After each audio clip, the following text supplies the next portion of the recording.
What is up, everybody? Welcome to the MMA Engine and welcome to Propability. We're going to take a deep dive into these props for UFC Vegas 54. Aleksander Rakic going against Jan Blachowicz. I am here, as always, with the man behind the stats, Uncle Weezy, everybody's favorite uncle. How you doing tonight, Weezy? I'm doing good, man. We got a whole bunch of numbers to look at today for 11 fights on the UFC Vegas 54 card, and there, believe me, are some spots that are sticking out to me. Some of these lines have moved a little bit already, but believe me, you guys, you're going to get some value out of this show today because we found some spots that we particularly like quite a bit here. 100%. Where there's some, violent spots sticking out, Weezy. There's some non-violent spots sticking out. As always, it should be a very fun time. Before we get started, guys, if you guys can please leave a like on the video if you guys enjoy the content. Subscribe here to the MMA Engine. The goal in the very near future is to hit that 1K subscriber goal. I think we're less than 250 away. You guys have been killing it with all the support, and we do appreciate that a ton. Let us shout the chat real quick, and then we will get started. 11 fights to talk about this week, so a little bit less than last week for sure. But we have Gerald Lynch, first one in the chat. We got Brandon always hanging out with us on a Thursday. JP in the chat as well. Papa Chuck, Raw Torque hanging out. We got Danny, Grateful Dude, Philip, Kristen, Rook, XL Melon. What is up, Melon? How you doing? Can't wait for some hot takes from Melon there. And then we got Papa Chuck as well. So, yeah, guys, I say we get right into it. Lots to talk about. Let us start with the very first fight of the night. And we have Nick Maximov going against Andre Petrovsky. And then we're going to be getting our lines from Bet Online. But if something sticks out on another book, we'll be talking about that. But they have the over-under is set at 2.5 rounds. The over 2.5 rounds is minus 160. The under 2.5 is plus 130. The fight goes to decision is minus 130. And the fight doesn't go to decision on Bet Online is currently plus 100. Weezy, what is sticking out to you on this very first fight? Well, one of the things that we always look for, Brady, is that killer be killed fighter. And the highlighted row right there is Andre Petroski as a professional. 7 of 7 wins inside the distance. 1 of 1 losses inside the distance. We got an 8-fight sample size with this cat, and he's never seen the scorecards. We also have a 2-fight sample size with him in the Ultimate Fighter House. And I think he finished both fights, or he was finished by Brian Battle, and he finished his first opponent, who I forget who it was. So we've got a killer be killed fighter. What bet do we like when we have a killer be killed fighter, Brady? The fight doesn't go to decision. And then sitting there at plus money, plus 100. Now that's a bit of a gift, because if we look up at this square right here, that's the finish rate of 185-pound fights over the long term since 2013. 55% of these fights have finished inside the distance. So if we scroll over a little bit over here to the right of the page, we're going to see that we have a plus 100 line here. That's a 50% implied probability. So betting this line right now, we're getting a 5.17 boost over the implied probability of 50% because these fights are finishing 55% of the time. In addition to that, we have a killer be killed fighter that's never seen the scorecards. So we like that. And then we also see here down at the bottom left of the screen where I have highlighted 13 of their 16 professional fights have finished inside the distance when you combine the wins and losses for both of them. That's 81.3%. That's 31.3% better than the implied probability of the line.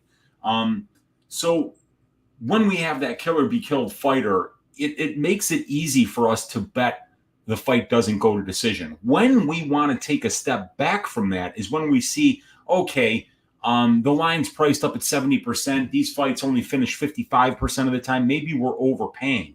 But in this case, according to the divisional finish rate of 55.17%, we're actually underpaying for the fight doesn't go to decision, and we have the privilege of having a killer be killed fighter here. So the first bet that I'm writing down for probability today is fight doesn't go to decision for the curtain jerker. We like violence in the first fight of the night. We like killer be killed fighters. And we like even more getting plus money on middleweight violence. Sounds good. And yeah, I love when my analysis lines up with the numbers, and I'm actually picking this fight to end inside the distance. So I like that even more. And like you said, it's plus 100 on a Bovada a couple of days ago is plus 120, went to plus 115. Now it's plus 105. So if it's still plus 105 on Bovada. I was kind of hanging around seeing where FanDuel would open it, but FanDuel is taking their time. It's Thursday night and still nothing out. But it looks like the best price, Brandon said in the chat, is actually on Caesars, which – so, Weezy, listen to this. They opened up. The fight doesn't go to decision. It says plus 1,100. Oh, Plus 1,100. It was there. You take that anytime. I mean, you take that for Chu Kagan, against somebody else that never goes to decision. I mean, that's just a fat line. It was actually there for 6 minutes at plus 1,100. That means somebody got it. Somebody got it. Probably was very hard out. It's such a beautiful profit. It's crazy. But they still on Caesars have plus 127. Like, that is very good. Yeah, that is very good. I mean, and what do they have that at right now? Plus 127 on Caesars, and that's the best price by a mile. Yeah, see, the implied probability of that line is 44.05%, not 50%. So that one, we're actually getting an 11% edge over the long-term divisional finish rate, which is a nice benchmark to weigh it against. And like I said, Petroski, killer be killed. So this is the great first good bet of the day for sure. It's something that I am going to be betting this week. Yep, I'm going to be betting it as well, Weezy. Let's keep moving on to the next fight, starting the night off with some violence at plus money. Let's go to a fight we talked about a couple weeks ago, and I believe we had it in our PP, right? And one leg of the PP hit, and that was the Figgy and Lacerda, and then the other leg voided, which was the Tatsuro, Taira, Carlos. I spelled it Candelario. I got to change that. Taira versus Candelario. We have the over/under. Looks like it is set at 2.5 rounds. The over is minus 125. The under is minus 105. The fight goes to decision plus 100, and the fight doesn't go to decision is minus 130. Weezy, we talked about this before. I think we were liking the fight goes. Are you still liking that? Yeah, I still like it here. So we don't really have any data on the right side of the sheet here because we got Candelario with 2 contender series fights, and this is Taira's debut. So, but at minus 130 for fight doesn't go, we're looking at a 56% implied probability, and fights don't go to decision only 39.82% of the time in the flyweight division. So we're overpaying on that fight doesn't go by 16.7%. And then we look, and since Taira's never lost, and Candelario, there's only 1 loss on his record, neither one of these guys has ever been finished. So immediately we're looking at fight goes to decision or the over 2.5 here, which are almost identical at plus 100 and plus 104 for the over 2.5. So we can see here on the sheet, if this thing works, the 13 of their 19 fights have finished inside the distance at 68%. That's 11 or about 12% better than the implied probability of the line and almost 30% better than the divisional finish rate. But we have to keep in mind that since both of these guys are making their UFC debut, that they're not fighting UFC level of competition here. So we can expect those finish rates to go down a little bit. But we've still got 6 of 19 combined fights that have went to decision. That's 31.6%. That's 18% worse than the implied probability of the line and 28.6% worse than the divisional decision rate. But the thing is that Candelario has never been finished, and Taira has been finishing extremely low-level competition on the Japanese regional scene.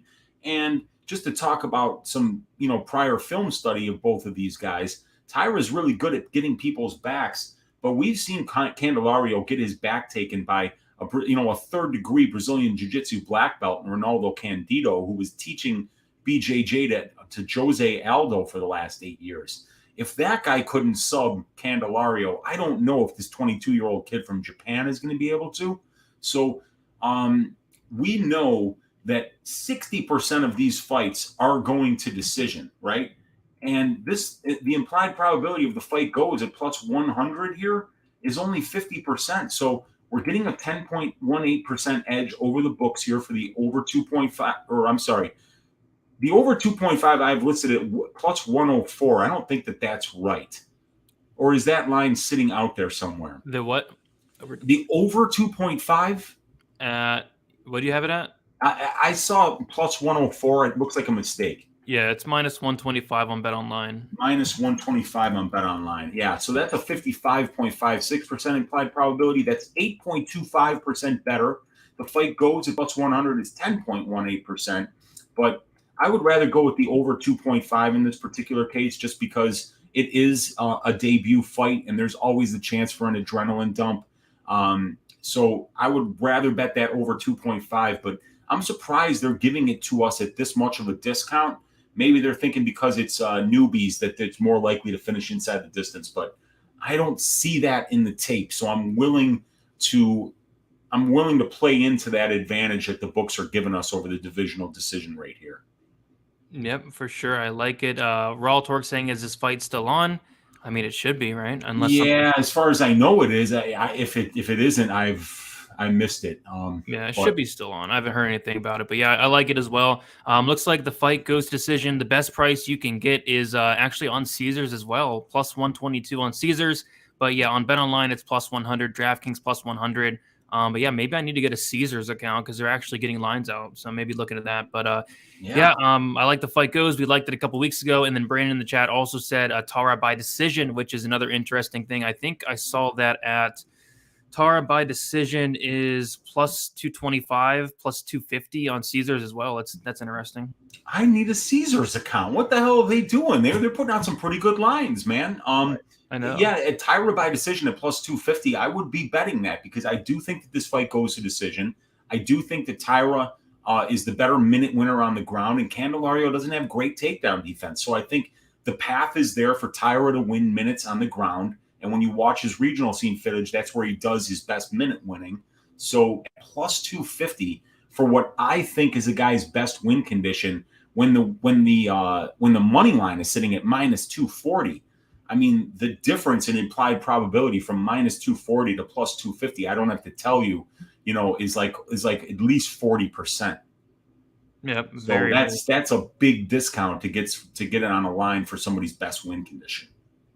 Yeah, very solid, and gonna have to look into getting a Caesars because my goodness, they're killing it with the lines. And yeah, Brandon said they got the lines out on Tuesday, which is music to my ears. Wow. That's crazy. So move on to the next fight. We have Virna and Jandiroba going against Angela Hill. Should be a very, very fun fight here. So we have the over/under, of course, is set at 2.5 rounds. The over 2.5 is minus 240. The under 2.5 is plus 190. The fight goes to decision minus 215. And the fight doesn't go to decision is plus 175. Very interesting fight here, Weezy, from a prop perspective. It is, because we've got some finishers here, especially Virna Jandiroba. Look at that, 14 of 17 wins inside the distance. That's 82%. And she's never been finished, Virna. So, she's finishing her wins and she's not getting finished in her losses. Now, Hill has only finished 5 of 13 of her wins. So that's like 38.5%. But combined, they're finishing at a 63.3% rate, but they're both extremely durable. 14 combined losses, only 2 of them inside the distance. So, but this is the right side of the page. Let's get over to the left side of the page. Let's get over to the right side of the page here because we've got 11 combined wins and 14 combined losses for these ladies. Their fights are finishing inside the distance in the UFC 28% of the time combined. The divisional finish rate is 30.54%. So that's 2.5% worse than the probability of the line, and it's 8.4% worse than it's 8.4% worse than the probability of the line, 2.5% worse than the divisional finish rate of 30.54%. So we're overpaying just a little bit here. The fight goes to decision down here. We can see that 18 of their 25 fights have went to decision. That's 72%. That's 2.5% better than the implied probability. Than the divisional decision rate. And it's 5.3% better than the implied probability of the line. So the thing is that both of these ladies are so durable, that the prop template is probably going to lean that this fight goes to decision. But the thing is that this is a striker versus grappler matchup. And both of these ladies are deficient in the other side. If you listen to how the cappers are talking about this fight, Brady, you and me included, they're saying if Virna gets this thing to the ground, Angie's in big trouble. And if Virna can't get it to the ground, Virna's in big trouble. Because we just saw Amanda Ribas, not known for her striking, absolutely destroy Virna Jandiroba in the second and third rounds when Virna couldn't get the fight to the ground. And Virna did get the fight to the ground against Amanda Ribas, who's very good on the ground. And Amanda was able to survive, but this fight is completely different. You know, you got to believe if Virna gets this fight to the ground, she's going to be very live for a submission. And if she doesn't get it to the ground, she's probably going to gas out like she did against Ribas. And then Angela Hill is going to box her up. So the best fight doesn't go to decision line that we can get right now is plus 175.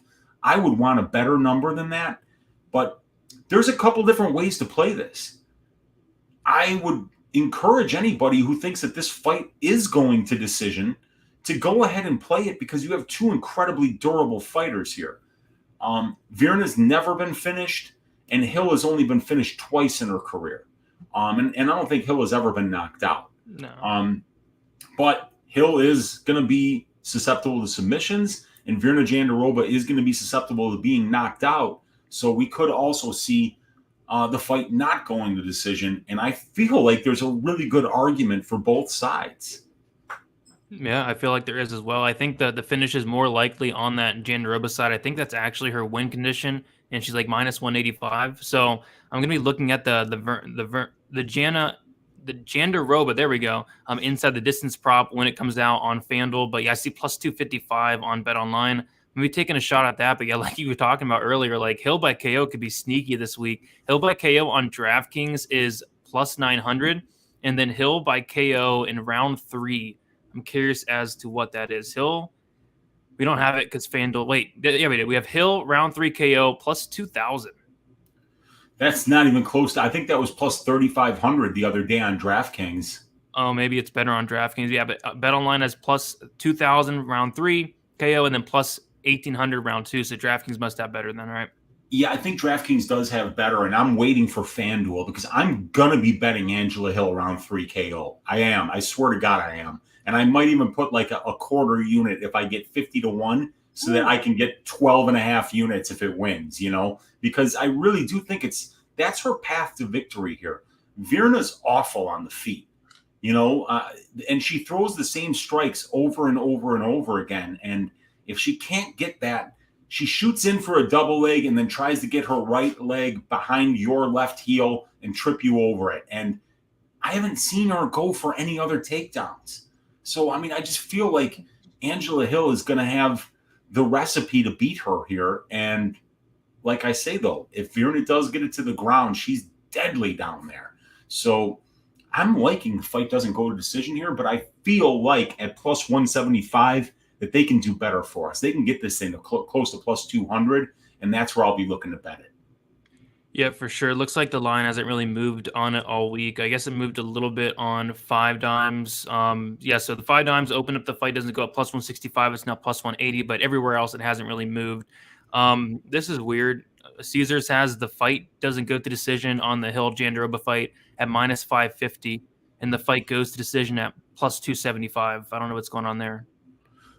Fight goes to decision at plus 270. Yeah, that's a glitch, all right. Wait, no, it says fight goes to decision minus 275. Fight doesn't go to decision minus 550. So, like, what? Yeah. They're like saying, you know what? We're not making a market here. You know, we don't care which side you take. We're giving you a bad line. So, yeah, you don't have to touch that one. But yeah, this is definitely one where I feel like you can make an argument that works for either side. If you're saying this fight goes to decision, you're saying Hill and Jandiroba are durable. If you're saying the fight doesn't go to decision, you're saying striker versus grappler, and the striker can finish via strikes and the grappler can finish via submission.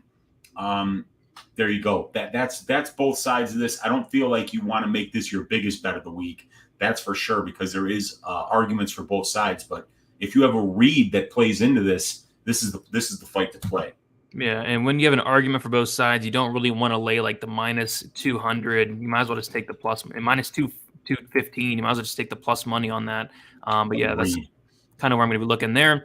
Let's move on to the next fight. Oh boy, Weezy, it is your favorite fight of the night, your favorite fight of the year. Michael Johnson going against Allan Petrovsky, a fight we will not be betting on, or the orderlies will most definitely be called. We have the over-under set at 2.5 rounds, the over 2.5 minus 160, under 2.5 plus 130. The fight goes to decision minus 150. The fight doesn't go. It's plus 120. I couldn't imagine, betting on that fight like this, Weezy. No. I mean, the only thing I'm going to be fighting with this one is nausea. And you know what? The funny thing is that they priced this thing absolutely perfectly. You know, they're really, I mean, I've been avoiding this fight all week. I didn't give a break down for it on Just the Tip. I went off on both of these guys on the DFS show. But I mean, all kidding aside, look at how this thing is priced, right? 14 of Johnson and Patrick's combined 33 UFC fights have finished inside the distance. That's 42.4%. And the implied probability of fight doesn't go is 45.45%. So we're overpaying by about 3% for the fight doesn't go. And then we go down here to the fight goes, and it's actually priced perfectly. 18 of 33 have went to decision. That's 57.6%. That's 7% better than the divisional decision rate, and it's priced perfectly according to the implied probability of the line. I think we're getting maybe a 1/10 of 1% edge. So what this is saying is that these lines are priced perfectly according to what we have is a really good sample size of 33 combined UFC fights for these two guys. So making a long story short and avoiding talking about what is my least favorite fight of the week, I'm going to just say that there's no opportunity here for us, so we got to move on to the next fight. Let us move on then. We have Vivian Arieujo going against Andrea Lee. We have the over-under set at 2.5 rounds. The fight goes to decision the over 2.5 minus 300, the under 2.5 plus 240. The fight goes to decision minus 280, and the fight doesn't go to decision is plus 220. I think this is the most juiced fight goes to decision line on the entire slate. Yeah, it would appear that way, right? But we've got some really good data here for Araujo and Lee. We've got 9 total fights in the UFC combined, 14 total fights in the UFC combined, right? So let's look here for the fight doesn't go to decision data. 3 of their 14 combined fights have finished inside the distance. That's 21.4%. That's 20% better than the divisional finish rate of 41%. And it's 9.8% worse than the implied probability of the line of 31.25%. So, like, I'm thinking that I want to bet the fight goes here, right? Because Araujo has only finished Talita Bernardo, and we know that she's not UFC level. And then Lee has finished her last 2 opponents. One of them, the bad Shevchenko, who couldn't grapple at all. And then the other one was Cynthia Calvillo, and that was a fantastic performance. But when we scroll down, Brady, we've got some pretty good data over here, right? And here we see that 6 of their 9 wins have went to decision. All 5 losses have went to decision. So neither one of these ladies has been finished at the UFC level, and they've only been finished once a piece, and they were a long time ago on the regional scene. So we've got 2 durable fighters here at the UFC level, ones that are really have only finished 3 of 9 of their wins inside the distance, and they've never been finished in a loss. So 11 of 14 combined fights for these 2 ladies have went to decision. That's 78.6%. We're getting a 5% discount over the fight goes to decision here. And I mean, like, when I look at this fight, I'm thinking this fight's going to decision, and it's probably going to be way overpriced. Well, guess what? According to my model, it's underpriced. Sounds good to me. I like it. So maybe like a parlay piece for it. We have the best price out there. Looks to be on 5 dimes minus 270 fight goes. And then looks like I see a minus 278. That's on Bet Rivers, and then minus 280 on Bet Online and DraftKings. Over 2.5. Looks like the best line out there is minus 300. That is on Bet Online. So yeah, pretty solid parlay piece. I like how the analysis lines up as well. I think it's going to be a very close fight. It's going to be very, I don't know. I think it goes to decision more often than not. So yeah, I do like that, Weezy. Yeah, I think it's a good parlay piece here because, these fights do go to decision about 59% of the time. But like I said, 11 of 14 times these ladies have went to decision at the UFC level, and they're both very durable. So everything sets up that I would expect that fight goes to decision line to be sitting, at something around minus 350, to be honest with you, because even though it's way better than the divisional decision rate, at 58.9%. This is a fight that I think probably goes to decision 8 of 10 times, and we're only paying 73%. I like that, and I think it could be 9 of 10 times even. So that's going to be a parlay piece for me. Fight goes to decision, Lee Araujo minus 280 on DraftKings. I'm parlaying that.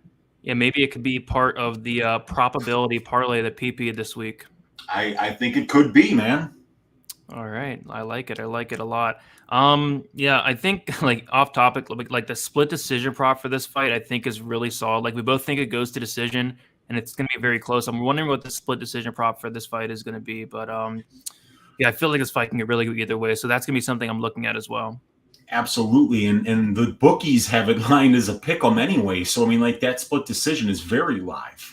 Yeah, kind of like the Collier Arlovsky fight a couple weeks ago. That was a split. I think it was like plus 500 as well. So I do like taking a shot at those sometimes. Yep, especially if you know it's going to decision and you know it's going to be a close fight, then yeah, it's not a bad look. Especially with these blind judges. One fight's watching something, the other fight judge is on her phone doing God knows what. So I like it. That's for sure. I like it All too. right.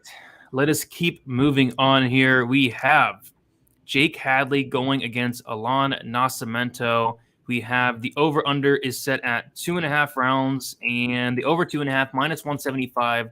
The under 2.5 rounds is plus 145. The fight goes to decision is minus 130, and the fight doesn't go to decision is plus 100. So I remember on Stat Diggers we were talking on Sunday. We were both kind of leading that over, and the fight goes to decision. I'm curious to see if the probability template does line up with that. Well, we know that 60% of 125-pound fights that are 3 rounds are going to decision. But here we've got a big, big piece of data here. Allan Nascimento, 24 fights as a professional, 6 losses. This dude's never been finished. And Hadley's never lost, so he's never been finished. So we've got, 2 durable guys. And Hadley has had 2 5-round fights. So, we know that this guy not only has the conditioning to go 3 rounds, but 5 rounds. And I'm telling you, when I watched him go 5 rounds against Luke Shanks, he wasn't even breathing heavy after the fight. So we like fight goes to decision when we have durable fighters. Unfortunately, we just don't have a lot of data over here on the right side of the sheet because we just see 3 fights. And 1 of 3 is finished inside the distance. That's much worse than the implied probability of the line. Over here, 2 of 3 have finished, went to decision.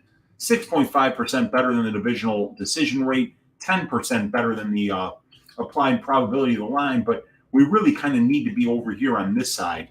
5 of 26 wins combined for these guys have went to decision, but all 6 losses have went to decision. So 11 of 32, 34.4%. I mean, we're overpaying 22% for the implied probability of the line and overpaying by 26% over the divisional decision rate, which is like, almost 60%. So I think that this fight goes to decision, but it looks to me like the fight goes, actually we're showing 3.66% value here at 56.52% because these fights are going to decision 60% of the time. So it looks like we're underpaying a little bit there. And then you throw into the fact that Nascimento has never been finished and Hadley is the favorite in this fight. So if Hadley does win this fight 66 to 70% of the time, which is what the odds are telling you, then that makes it feel like a safe fight goes to decision or an over 2.5 bet because Hadley's supposed to win this 7 out of 10 times, and the guy that he's facing has never been finished. And he's fought higher level competition than Jake Hadley. So I'm liking the fight goes here. And according to the divisional decision rate of 60.18%, we're actually underpaying at minus 130 by 3.66%. So if you have that read, I think the fight goes to decision is a decent bet.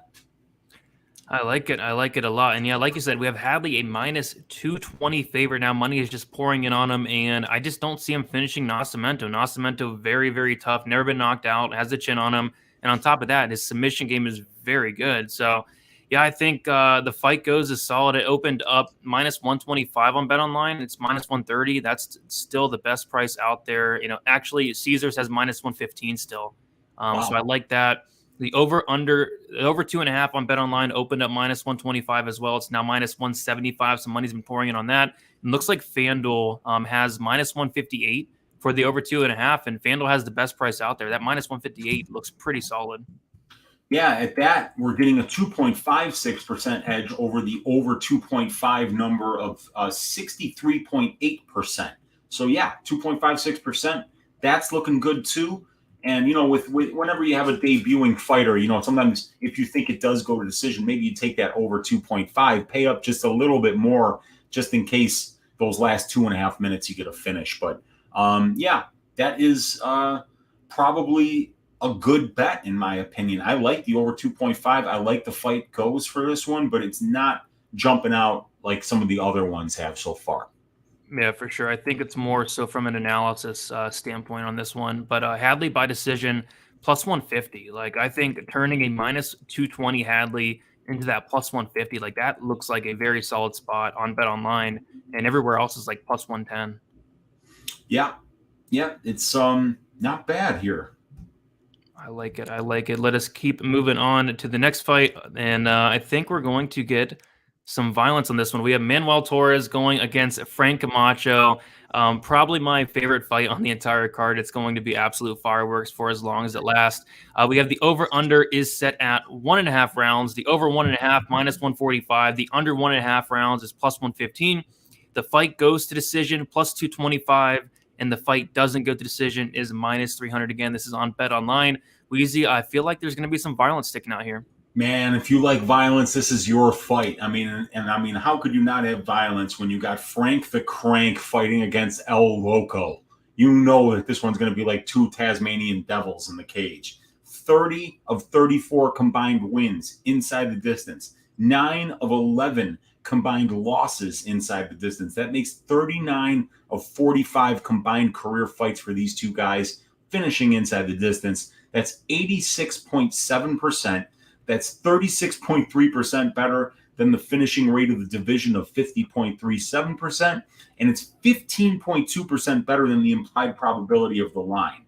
But we've got in El Loco Torres, a killer be killed fighter who has 13 of his 14 career fights finishing inside the distance. Only one fight has went to decision. So that automatically makes us like the fight doesn't go. And then for Camacho, in the UFC, 4 of his 7 fights have finished inside the distance. His first 3 fights, though, did go to decision. So the first 3 fights for Camacho all go the full 15. And in those fights, he's taking massive amounts of damage. And then after that, all 4 of the next 4 fights have finished inside the distance. Frank's either getting the finish or getting finished. And he got finished 3 times, and he got to finish 1 time. So we're starting to see that durability of Frank the Crank start to crack a little bit here. And we know with El Loco Torres that this guy comes out like a bat out of hell. He comes out looking to finish his opponent in the first 2.5 minutes. He's bigger, he's longer, he gets submissions as well as knockouts. So I think that this fight is very, very live to finish inside the distance. The fight doesn't go to decision right now, sitting at minus 250 on DraftKings. That's a 71% implied probability. But let's not forget, that 86.7% of these guys' combined fights have finished inside the distance. And we got a guy where 13 of 14 have finished inside the distance in Torres. And we got a guy in Camacho that has taken 2 years off. He's had COVID. He's been in a serious car accident. And his last 4 fights have finished inside the distance. So this is a violent spot. It's screaming violence. And with that 86.7% combined total finish rate, to only pay 71.43% at minus 250 for this line, it's a big boost. It feels like this should be way more expensive. It should be sitting around minus 350, minus 400 with these 2 fights. So this is an absurd line. Yep, I totally agree. Weezy, do you want to hear a fun fact about Torres? Yes, I do. The fun fact is he has 14 fights. Guess how many of those 14 fights have went over half a round? So over 2 minutes and 30 seconds into round 1. Is it only 1? No, it's 2. It's 2, huh? Because I know 1 went to decision, but like, yeah, isn't that unbelievable when you got a fighter that's that violent and that, you know, they're either getting finished or finishing in 150 seconds of a 900-second fight. You know, that's 1/6 of a fight. You know, man. Yeah, he's been to the second round once. Once, unbelievable. Yeah, that's fantastic. Those are exactly the kind of spots that we're looking at to bet violence. And think about it. This is a 155-pound fight. Earlier, we were talking about a 185-pound fight where we had a killer be killed fighter. And the 185-pounders finish at 5% better than the 155-pounders. And we were getting a fight doesn't go to decision at plus money there. Yeah. And we're paying minus 250, and this is a bargain. So we like that Maximov Petroski fight doesn't go. We like the Camacho El Loco fight doesn't go at minus 250. That's going into parlay. Yeah, I like it, and I can't believe DraftKings is still hanging that minus 250 there. But yeah, everywhere else it's like minus 300 on Bet Online, minus 260 on 5 times. I did play the under 2.5 rounds at minus 180 on DraftKings, but it looks like it's minus 175 on Caesars, minus 170 on 5 dimes as well. So yeah, I like the under 2.5. I like the fight doesn't go. And I know we don't like playing those under 1.5s, but when we have a guy that's been to the second round once, the under 1.5 at plus money is probably not the worst look in the world either. Yeah, as a matter of fact, I put together a greasy 4-legger earlier in the week that has the under 1.5 at plus money in it because, this guy's only been over 2.5 minutes twice out of 14 times. So getting, under 450 seconds when this guy almost never goes over 150 seconds at plus money feels like a great bet as well. Yep, I like it. So glad we were able to get some more violence in there. Let us keep moving on to the next fight. And yeah, this is actually a really interesting one to talk about.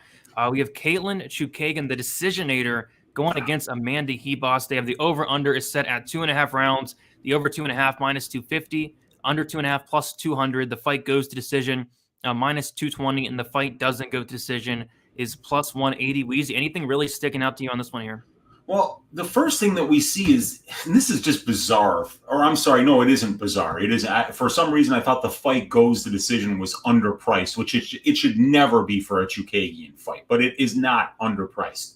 We're overpaying by about 9.85% based on the divisional decision rate here. But we can see that 2 of 14 of Chookagian's fights have finished inside the distance. 3 of 6 of Ribas's fights finished inside the distance. So that's 5 of 20. 25% finish rate.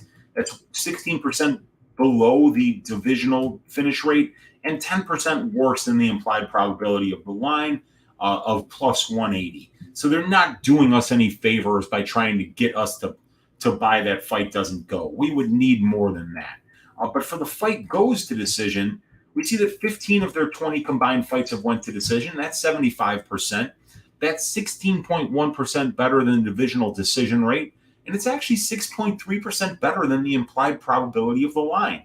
Because the implied probability of the line of the fight goes is 68.75%, but 75% of their combined fights have went the distance. And then we have to throw in there that Chookagian is like a 65% favorite in this fight, and that she's won all 10 of her UFC fights via decision.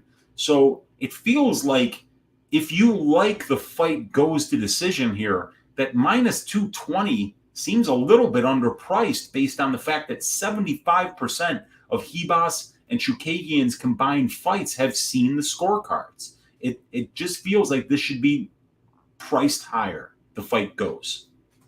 Yeah, I went to bet the fight goes to decision earlier in the week, and right when I went to bet it, it moved on me, so I ended up passing. But I guess the only one concern that I have would be Ribas. She looks like she does not like getting hit, and she has been knocked out in both of her losses. She's never lost by decision. So I guess that's the one pause I have. But at the end of the day, it's a Chookagian fight, and I think it probably does go the distance here. Yeah, it does. And Jorge just said in the chat, let's not forget that Ribas is coming up in weight here.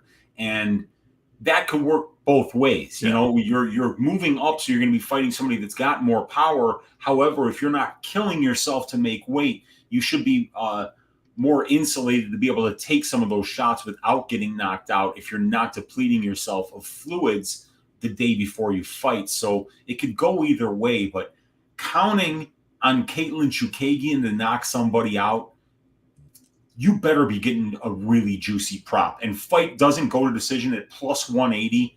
That's not juicy enough, man. It's not thick enough. We can't put our money there because, like, Katlyn Chookagian, you know, I mean, she can't finish a banana. She's the kind of person who eats half a banana and is like, I'm just going to save this for the rest of the day. You know, so, yeah, I'm not thinking, you know, the fight has some value still at minus 220. If you want to parlay that up, I think it's not bad. Yeah, I'd say so. I think it goes to decision. I mean, the only thing that concerns me is Ribas did get knocked out by Polyana Viviane. But other than that, Chu Kagan, she keeps saying she wants to get a finish, but she hasn't had a finish in like what? It's been like forever. Like outside the UFC was probably the last time, right? Yeah, and I think, she's got something like an 18% finish rate as a pro, you know, so I think maybe she has 3 finishes, and they very well could have been in the first three fights of her career, you know, where you're fighting some lower level opponents, obviously. So, yeah, you know, but just because Katlyn doesn't finish, it doesn't mean that you can't bet on this woman. She's very good. She's a fantastic minute winner. And, you know, a lot of these fighters that people bitch about saying like that they're boring, you know, they're the opposite of boring when you're betting on them, you know, because you want boring, predictable fighters when you bet on them.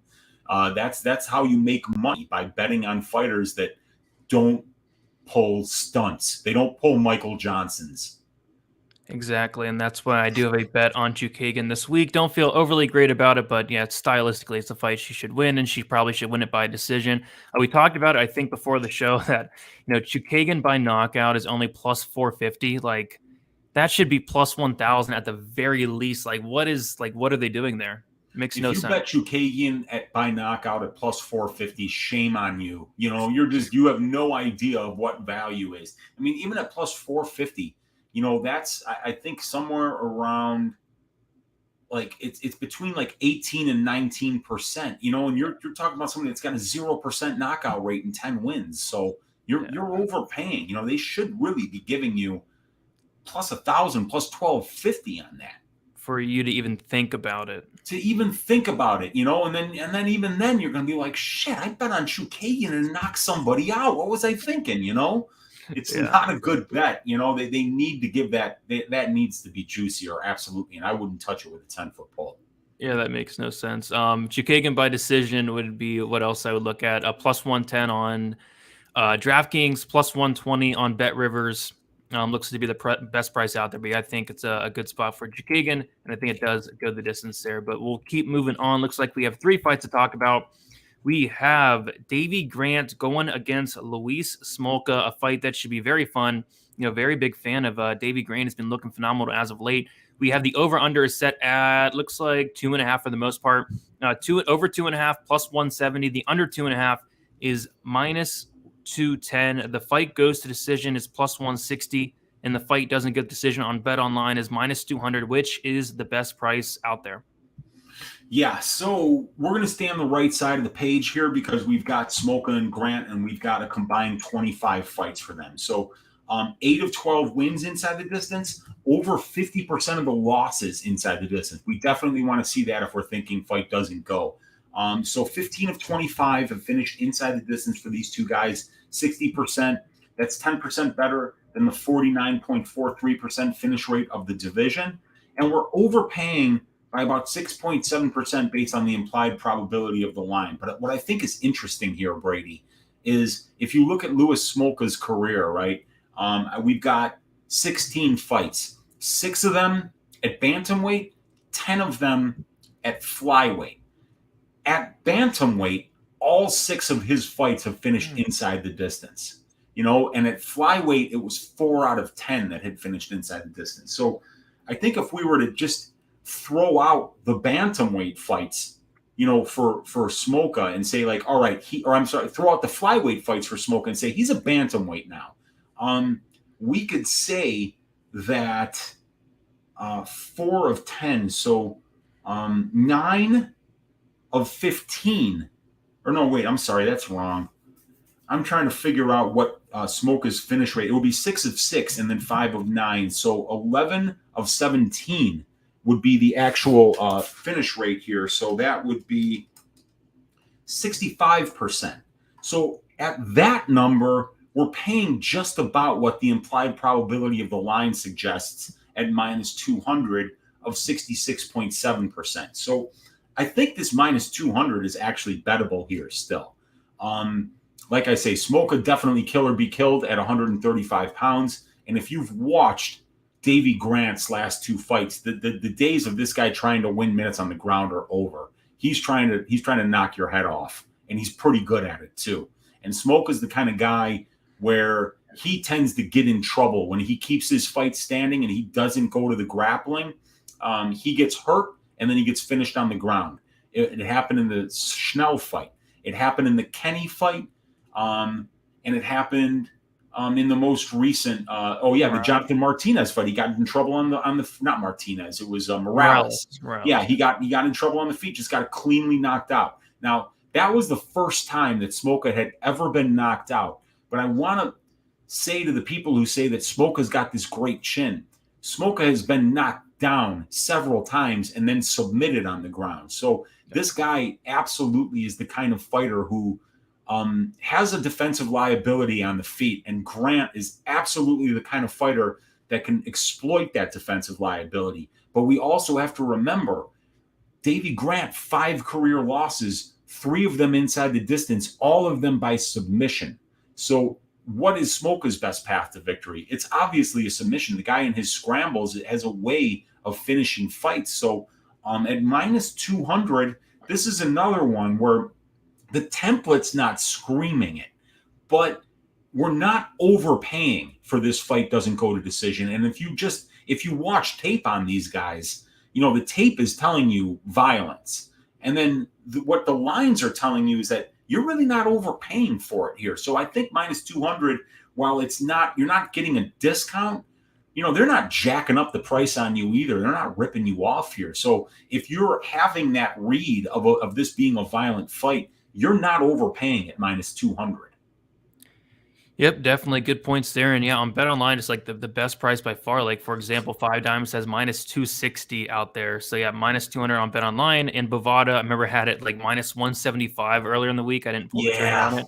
That would have been. That was a good line, man. That was a really good line. Oh yeah. So, but still minus 200. It's not terrible, especially the read lines up. These guys are going to stand and bang. Davey Grant's been looking phenomenal. Davey Grant's power is there. His striking's there. Knocking out Jonathan Martinez is not an easy thing to do by any means. So, actually, my math I think was off, because if we take Smolka 6 of 6 bantamweight fights finishing inside the distance, it would be actually 11 of 15. Oh shit, dude! I have a statistics degree and I just fucked up.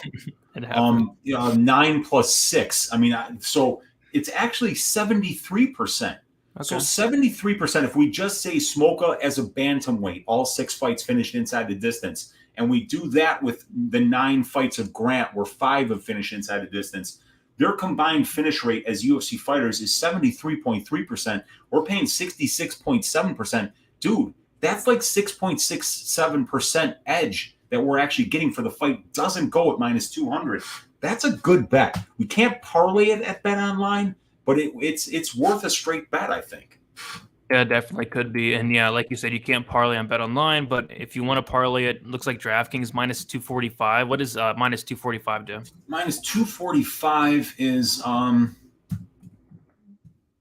71% implied probability. You're still getting an edge. You're still getting 2.3% edge, but it's not something, 2.3% when you're 73 over 71. Remember, you're 71, you're paying minus 250 almost. That you can't be fucking up on those bets. You got to be cashing them 80, 90% of the time. Yeah, 100%. When you're laying chalk like this, not even like this, but when you're laying like minus 400s, you got to be sure. But yeah, minus 200 is not terrible. So I do like that quite a bit. Now this is a line you're going to have to be sure about. We have Ian Cutelaba, Ryan Spann. We have the chalkiest. The fight doesn't go on the entire slate. We'll talk about why. We have the over/under set at 1.5 rounds. The under 1.5 is plus 110. We're actually paying minus 140 for the under 1.5 rounds. The fight goes to decision plus 300, and the fight doesn't get decision. Best line out there on BetOnline is minus 400. I'm assuming there is going to be some violence in this fight, Weezy. Yeah, so check it out, right? 39 of these guys' 50 fights have finished inside the distance, right? So that's 78%. Let's go back to Camacho Torres. For Camacho Torres, it's 86.7%, right? 39 of 45. So it's just a little bit less of a sample size, but a better percentage. And in Camacho Torres, we're paying minus 250 for a fight doesn't go to decision. And in Spann Cutelaba, we're paying minus 400. So this is what we talk about when we talk about looking for value, right? We are probably just as confident that this one finishes inside the distance as Camacho Torres does. But with one, we're paying minus 250. With the other, we're paying minus 400. So we want to just avoid, a line like this. But when we do the analysis, we see why it's priced up here, Brady. 7 of 11 combined UFC wins inside the distance. And then this is huge. 7 of 8 combined losses inside the distance, 87.5%. So 14 of 20 of these guys' combined fights have finished inside the distance because Cutelaba's got a draw. So that's 70%. That's 12.6% better than the divisional finish rate. But see, we're overpaying by 10% on the implied probability of the line at minus 400. Really, what we'd like to get this line is like minus, we want to get this line at minus or at 70%. And at 70%, it would be something like minus 260 or something like that. It's somewhere around there, maybe minus 267. So we're overpaying for this one. And then the fight goes. I mean, you might cash it, but you're going to take years off your life in a Cutelaba Spann fight. I mean, 30% of these guys total fights have went to decision. Actually, no, that's not right. It's actually 30. No, it is 30%. And that's 5% better than the implied probability of the line. It's not enough, of an advantage to be betting plus 300 here for fight goes. The under 1.5, right? Even that's overpriced by about 11.4% here at 57.45% because these fights only go under 1.5 46% of the time, and we're paying 57. But with 7 of 8 combined UFC losses being inside the distance and Ryan Spann having a lot of first-round finishes for and against, I would bless the minus 135 way more than I would the minus 400 on the fight doesn't go to decision because you kind of feel like if this fight doesn't go to decision, 8 out of 10 times it probably finishes in the first round, right? Yep, and I was just looking. Cutelaba has 14 finished wins, and 13 of those 14 come in the first round.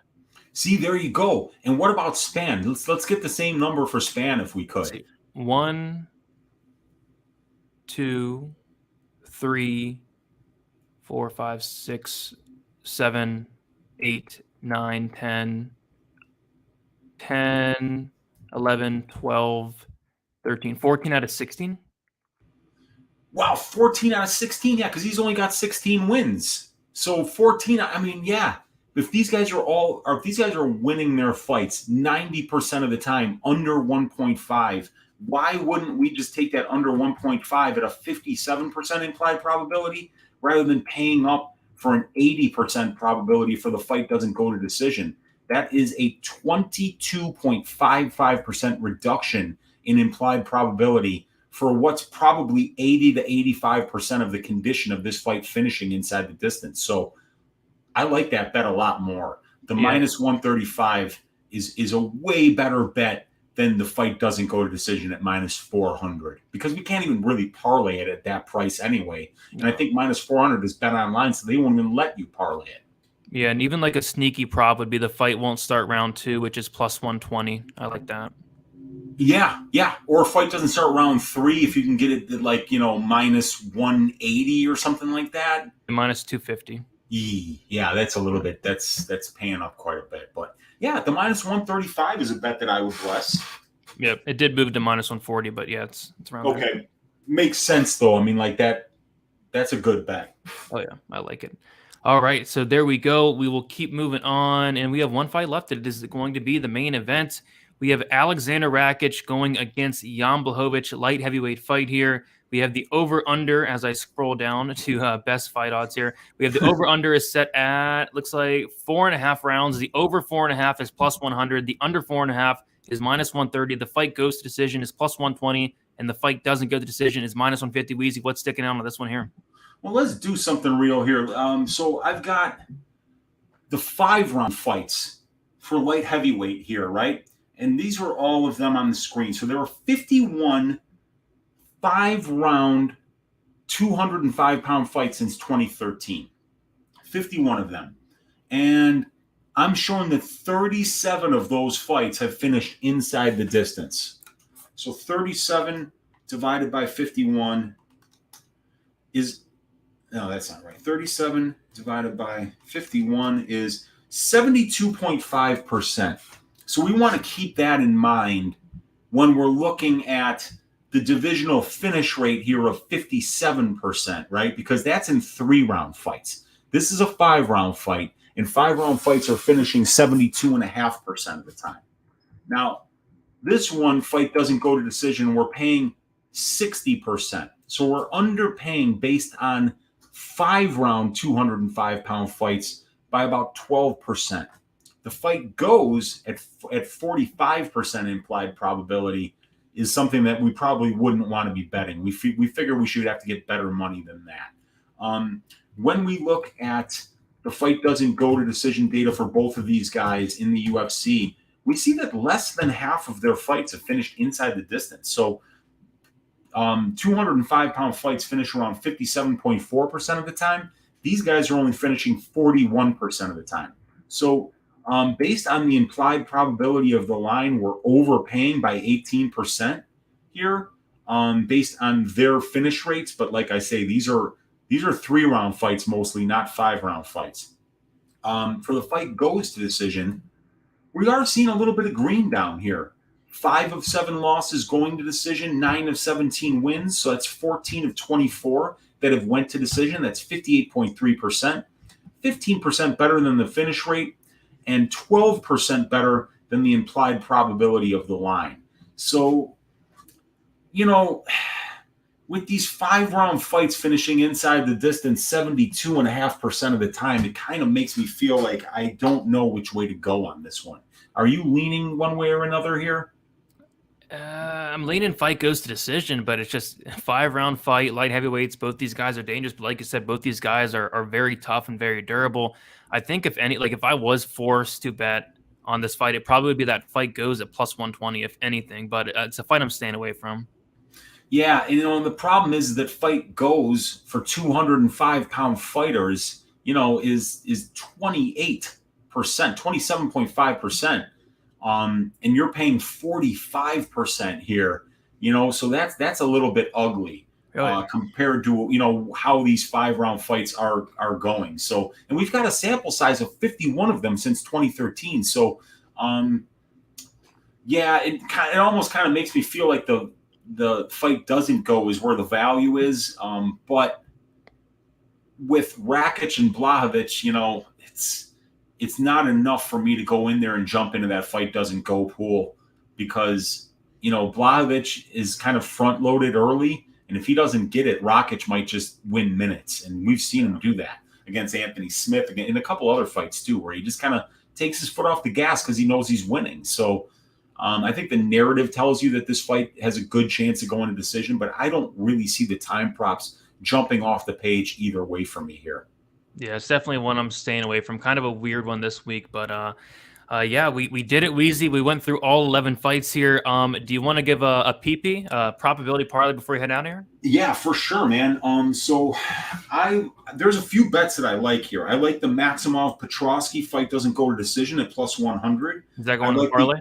Or no? No, I don't think in the parlay because I don't think it's wide enough. Okay. I think let's bless the bets that the prop template is blessing, and then see if we can find 2 or 3 to parlay along with it. Okay. The over 2.5 in Taira Candelario is a good spot, but I don't think I want to parlay that either. The fight goes to decision for Lee Araujo being underpriced by 5% makes no sense to me. So why don't we parlay up minus 280 for fight goes to decision? That is on DraftKings. Yep. And then we can parlay that with fight doesn't go to decision for Camacho Torres at minus 250. We're getting that at minus 250, and they want minus 400 for Spann Cutelaba. So that's a good parlay piece. And then Grant Smolka, fight doesn't go to decision at minus 200, man. Do we want to throw that in there too? I like those. I like it. I like those first two for sure. Do we want that third leg to be the Smolka, or is there one you liked any more than that one?